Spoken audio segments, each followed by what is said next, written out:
Saudara-saudara sekalian, selamat datang, selamat bergabung dalam acara kita sesi berikut ini, di mana kita akan membahas mengenai masalah bias dan perancu pada waktu kita melakukan penelitian.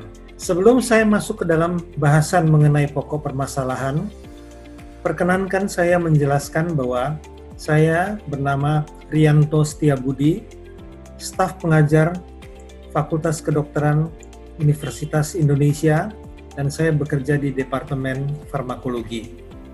Terima kasih. Pada sesi kita kali ini, kita akan membahas hal yang amat penting yang dapat terjadi pada setiap penelitian, yaitu terjadinya bias dan adanya faktor perancu yang nanti akan memengaruhi validitas hasil penelitian yang kita lakukan.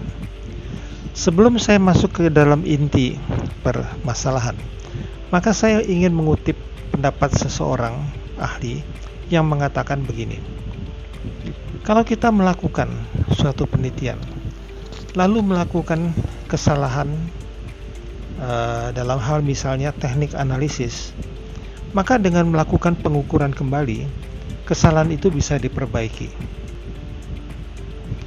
Di dalam melakukan penelitian dengan desain yang keliru, yang menimbulkan bias, kondisinya jadi berbeda oleh karena kesalahan yang tergolong dalam bias itu seringkali tidak dapat diperbaiki lagi.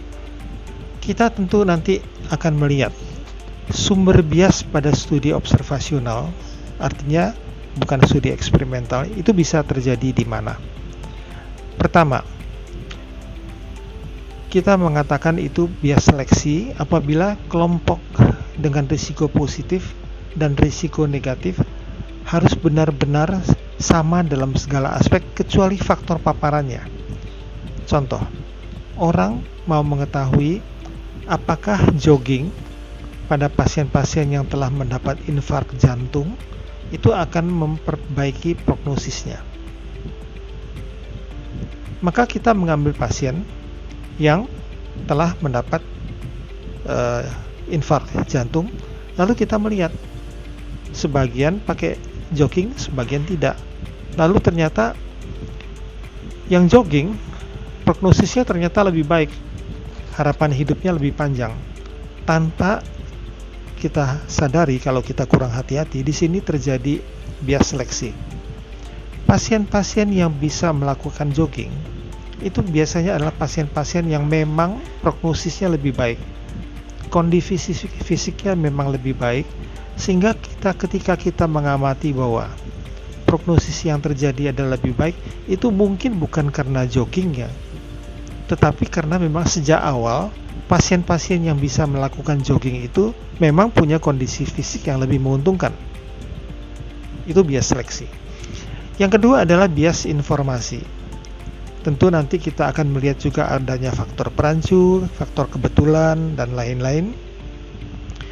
Kemudian nanti kita akan melihat pokok bahasan apa yang kita bisa ulas. Pertama, bias tentu. Yang kedua adalah perancu.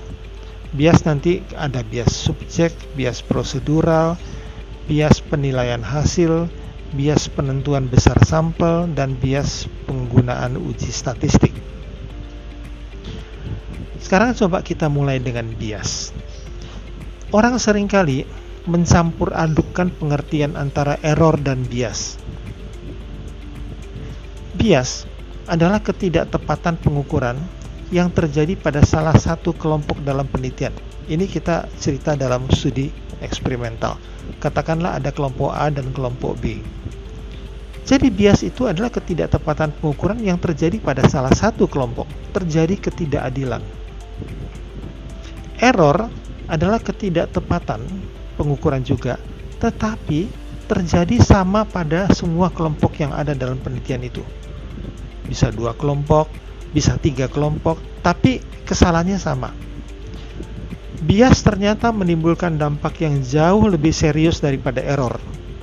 Dan caranya bagaimana untuk mengurangi bias? Harus diberikan perlakuan yang sama untuk semua kelompok, tanpa membedakan dari mana kelompok mana dia berasal, dan harus dilakukan penyamaran atau blinding dan juga pengacakan. Mungkin saya akan menambahkan sedikit mengenai contoh dari error. Seorang peneliti mau membandingkan efektivitas suatu obat baru versus placebo untuk menurunkan berat badan. Dia menggunakan suatu timbangan tua yang tidak akurat karena selalu kurang dari 2 kg dari berat yang sebenarnya.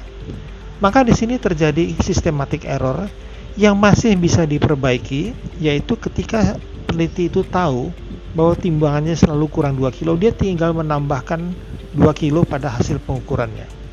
Ini error, terjadi kesalahan pada dua kelompok. Bias contohnya begini. Seorang peneliti mau membandingkan efektivitas dua regimen terapi tuberkulosis pada penderita di dua rumah sakit. Yang satu di Rumah Sakit Persahabatan, yang satu di Rumah Sakit Pondok Indah. Semua pasien di Rumah Sakit Persahabatan mendapat regimen obat standar. Sedangkan semua pasien tuberkulosis di Rumah Sakit Pondok Indah mendapat regimen obat baru, obat B. Maka di sini terjadi bias dalam desain yang praktis tidak mungkin lagi bisa dikoreksi. Itu tadi bahasan yang kita lakukan untuk topik yang kita soroti tadi.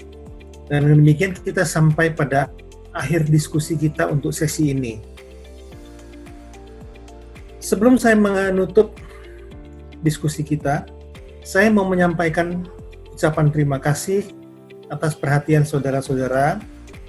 Mudah-mudahan apa yang tadi kita bahas ada manfaatnya untuk kita semua. Sekali lagi, terima kasih.